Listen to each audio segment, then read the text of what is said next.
खुद्द परमेश्वरानं हे स्थान आईला दिलंय. म्हणजे आत्मा आणि ही म्हणजे ईश्वर. जेव्हा आत्मा आणि ईश्वर यांचं मिलन होतं तेव्हा नेत्र दीपक सोहळा पाहायला मिळतो. अगदी मनापासून आमच्या भक्तीत रममाण झालाय.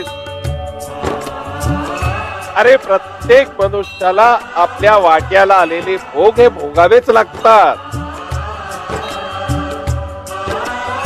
पण त्यांनी भक्ती मार्गाची कास सोडता कामा नये.